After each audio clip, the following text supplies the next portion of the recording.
உன்னிடம் தேவன் உன் இதயத்தை உடைக்கும் பெண்ணை திருமணம் செய் என்றால் நீ கீழ்ப்படிவாயா? ஒரு மனிதன் கீழ்ப்பட்டான். அவன் பேரு ஓசியா. அவன் ஒரு தீர்க்கதரிசி. ஆனால் அவன் வாழ்க்கை ஒரு செய்தியாக மாறப்போகிறது. அந்த நாட்களில் இஸ்ரவேல் மக்கள் உண்மையான தேவனை விட்டுவிட்டார்கள். அவர்கள் விக்கிரகங்களை வணங்கினார்கள். பொன்னால் செய்யப்பட்ட சிலைகள் முன் முழங்காலிட்டு தொழுதார்கள். தேவனுடைய இருதயம் துக்கமடைந்தது. ஆனால் ஒருவன் மட்டும் இன்னும் தேவனை தேடினான்.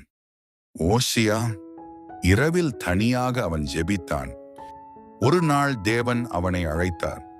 ஓசியா, போய் விசுவாசமில்லாத பெண்ணை திருமணம் செய். அவன் அதிர்ச்சி அடைந்தான். இதயம் குழம்பியது. ஆனால் தேவனுடைய வார்த்தையை அவன் எதிர்க்கவில்லை. இந்த பெண்ணின் பெயர் கோமர். அவள் அழகானவள். ஆனால் அவளுடைய வாழ்க்கை நிலையானதில்லை. ஓசியா அவளை சந்தித்தான். அவர்கள் பேசினார்கள். அவள் வாழ்க்கையை மாற்ற ஓசியா தயாராக இருந்தான். இறுதியில் அவர்கள் திருமணம் செய்தார்கள். ஒரு புதிய வாழ்க்கை தொடங்கியது. ஒரு குடும்பம் உருவானது. காலம் கடந்தது. குழந்தைகள் பிறந்தார்கள். வீட்டில் சந்தோஷம் இருந்தது. ஆனால் கோமரின் இதயம் மெதுவாக மாற ஆரம்பித்தது. கோமர் வீட்டை விட்டு வெளியேறினாள். அவள் திரும்பி பார்க்கவே இல்லை.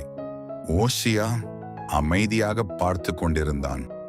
அந்த இரவு ஓசியா தனியாக வீட்டின் வெளியே உட்கார்ந்திருந்தான். வானம் இருண்டது. அவன் மனமும் அது போலவே இருண்டது. அவள் திரும்பி பார்க்கவே இல்லை. ஆனால் அவன் இன்னும் காத்திருந்தான். ஆனால் இஸ்ரவேல் மக்கள் மாறவில்லை. அவர்கள் இன்னும் பாவத்தில் வாழ்ந்தார்கள்.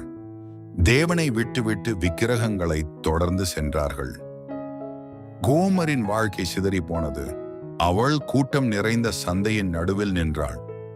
அந்நியமான கண்கள் அவளை அளந்தன. சிலர் அவளை இரக்கமின்றி பார்த்தார்கள். சிலர் அவளை ஒரு பொருளை போல் பார்த்தார்கள். அவள் தலையை குனிந்தாள். அவமானம் அவளை முழுவதும் மூடியது. ஆனா அடுத்து நடந்தது உங்களை ஆச்சரியப்படுத்தும். அப்பொழுது ஓசியா வானத்தை நோக்கி மெதுவாக சொன்னார், கர்த்தாவே, ஏன் இது நடந்தது?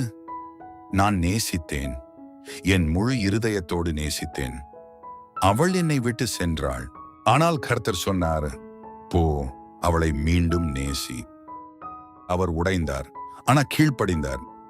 தேவன் சொன்னார், மீண்டும் நேசி. அவர் திரும்ப நடக்க ஆரம்பித்தார். அவர் அவளிடம் நடந்து சென்றார். அவள் தலை குனிந்து நின்றாள். அவரை பார்க்க கூட தயங்கினாள். அவள் துரோகம் செய்தாலும் அவர் அன்பு மாறவில்லை. கூட்டத்தின் முன் அவர் அமைதியாக விலையை கேட்டார். அவர் பணம் கொடுத்தார். அவளை வாங்கிக் கொண்டார். ஆனால் அடிமையாக அல்ல, மீண்டும் மனைவியாக. அவர் அவளிடம் சொன்னார், நீ மீண்டும் என்னோடு வருவாய். நான் இன்னும் உன்னை நேசிக்கிறேன். அவள் துரோகம் செய்திருந்தாலும் அவர் அன்பு மாறவில்லை. அவர் பழிவாங்கவில்லை. அவர் கண்டித்து பேசவில்லை. அவர் மீட்டார். ஓசியாவின் கதை மட்டுமல்ல. நாம் தேவனை விட்டு தூரம் சென்றாலும் அவர் இன்னும் நம்மை தேடுகிறார். நாம் விழுந்தாலும் அவர் இன்னும் நம்மை வாங்க தயாராக இருக்கிறார். இது தீர்ப்பு பற்றிய கதை அல்ல. இது மீட்பு பற்றிய கதை. நீ எவ்வளவு தூரம் சென்றிருந்தாலும் அவர் இன்னும் காத்திருக்கிறார். ஓசியாவின் கதையிலிருந்து நீங்கள் என்ன கற்றுக்கொண்டீர்கள்? உங்கள் பதிலை கருத்துக்களில் எழுதுங்கள். இந்த மாதிரியான வேதாகம உண்மை உங்களுக்கு பிடித்திருந்தால் சேனலை சப்ஸ்கிரைப் செய்யவும், இந்த வீடியோவை பகிரவும். அடுத்த வீடியோவில் மீண்டும் சந்திப்போம்.